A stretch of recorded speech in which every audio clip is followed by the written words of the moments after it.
morning. I've come out, I need to pick some more dahlias. I picked some yesterday, but I need to pick some more to get down to the service station. And then I need to move a whole heap of bags of horse poo. And I have tested to check that this is safe. I put some bean seeds, some different bean seeds in just the poo. I took a sample from each bag and it's grown. So it gives me a little bit of confidence that there isn't harsh chemicals in that poo. You saw me put that brace on if you've been on the community tab. I am on here, like on the community tab on YouTube. So I'd mentioned I'd hurt my back. I'll show you a little bit later today what I actually did, and it's a really stupid mistake and I'm hoping no one else makes it.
Feels nice to finally be getting that done, but it used all those bags. But at least we know we fill up all those bags and it does one row for us.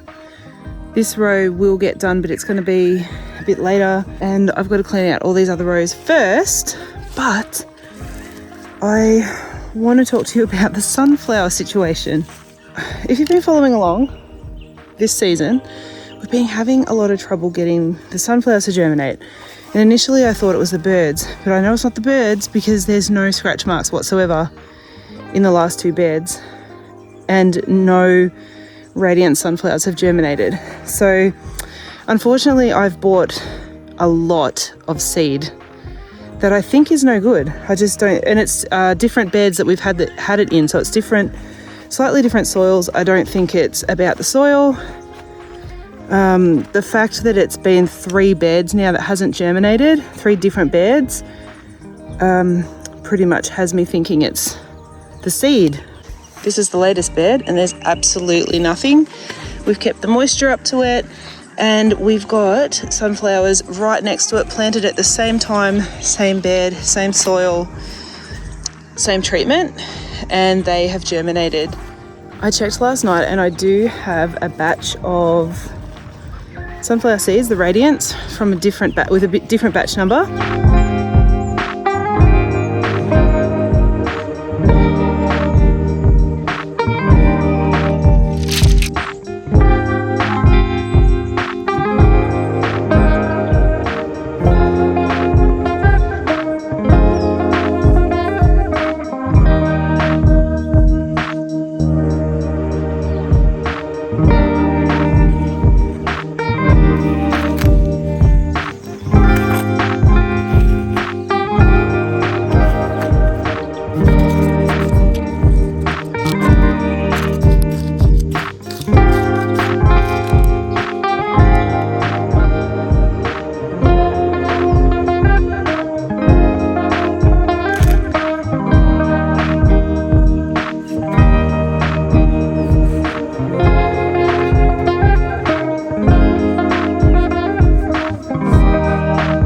Just walking past, I'm actually looking for my fork, and look what I saw.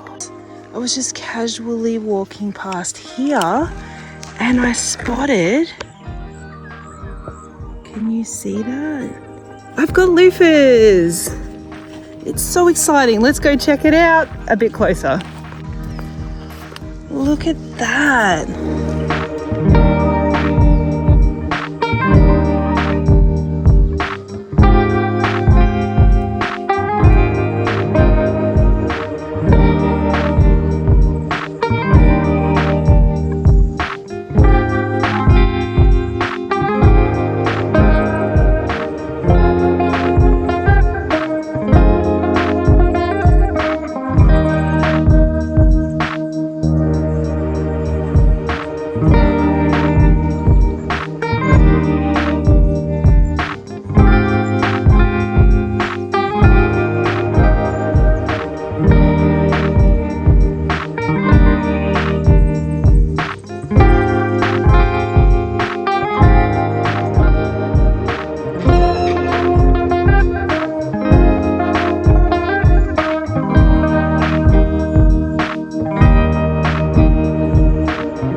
Find the fork and I don't recall moving it anywhere, and I'm a little bit worried that Moroni's taken it to work. Oh, these are blackberries. Why are they on the driveway? That hurts. Blackberry thorns are the worst, and then they hurt for ages after too.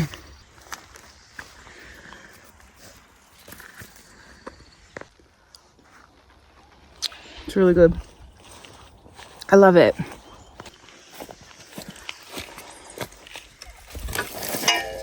Now to make some bouquets. So what I've been doing with the dahlias, I actually leave a fair bit of foliage on, and then I don't have to add extra foliage into the bouquet itself. But these are shorter bouquets, so I'll take a little bit off. And I have been putting 6 stems together.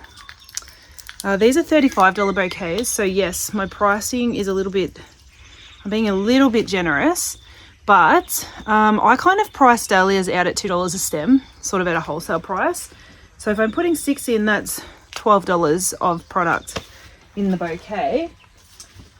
And I really should be keeping it at $10, but while I've got something that's in so much abundance, I kind of don't feel too bad about an extra $2.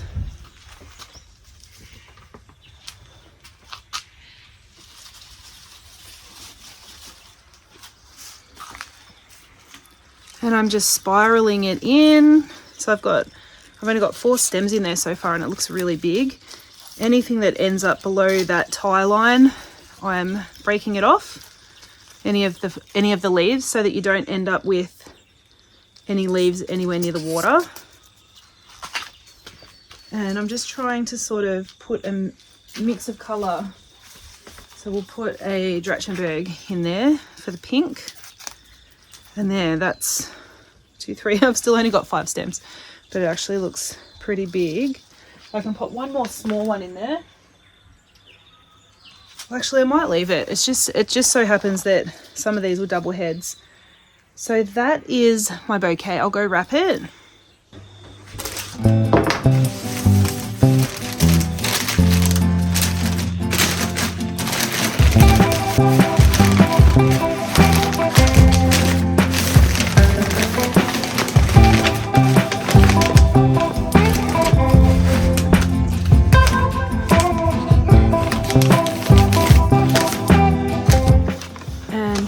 Is the simple bouquet, $35 down at our local service station. I have put that paper wrap down a little low, but it's fine. Looks pretty. Trim the stems, pop it in the water.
I will take them down to the servo. I will go back in 2 days' time and just double check them.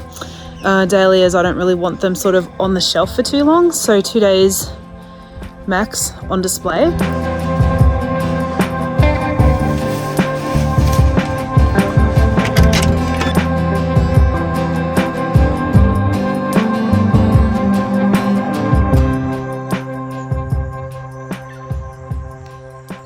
It's the next day.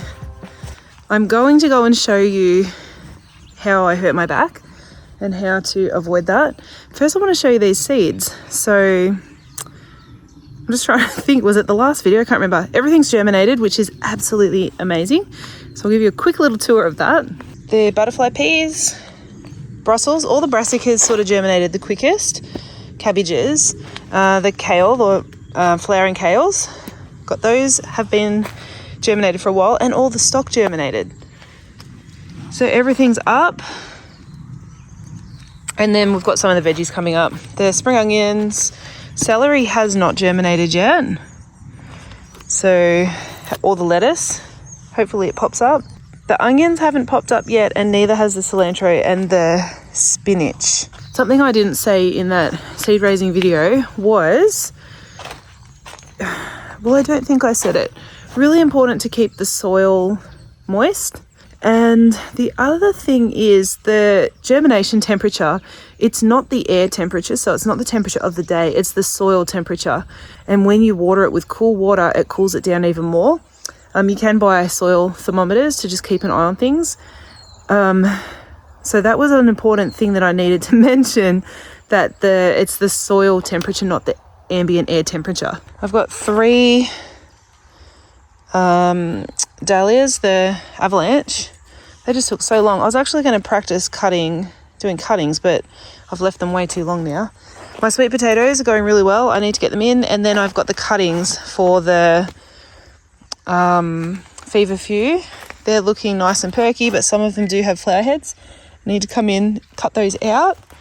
But these were only taken back on the 18th, and it's not even a week later, and they will be ready to pop into the ground maybe in another week.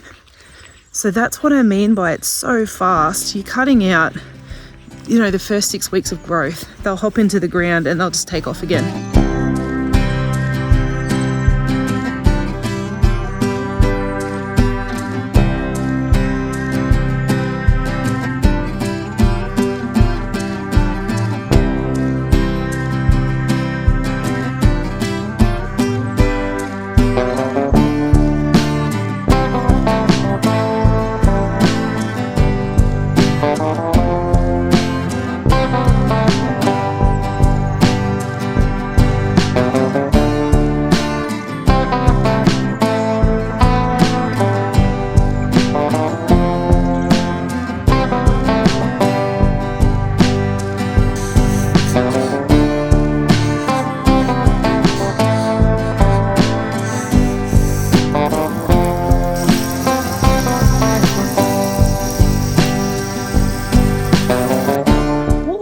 silly thing I did and how I've hurt my back. So what I was actually doing was, it was back in, there's a video, I was cleaning out the bed of feverfew, and instead of using the fork, because I couldn't find it, so instead of spending the time to go and find it, what I did was I was just grabbing the plants and just pulling, and all that pressure on my back has caused, I'm supposing, muscle problems. It was so sore I was having trouble sitting down. So I just wanted to say, do not do that. The proper way to remove plants is use a fork, and it just outside the base of the plant, dig it in, and then use this lever action, and that's your plant pulled and your back protected.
So good.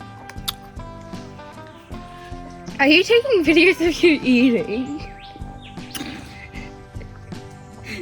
I think it wasn't quite ready.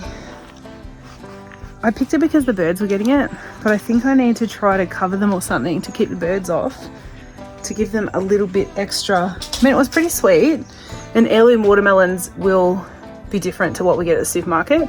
We're putting the other half in the fridge and make it really cold, see how that changes things. But we feel pretty happy that we grew the watermelon, and it's pretty nice.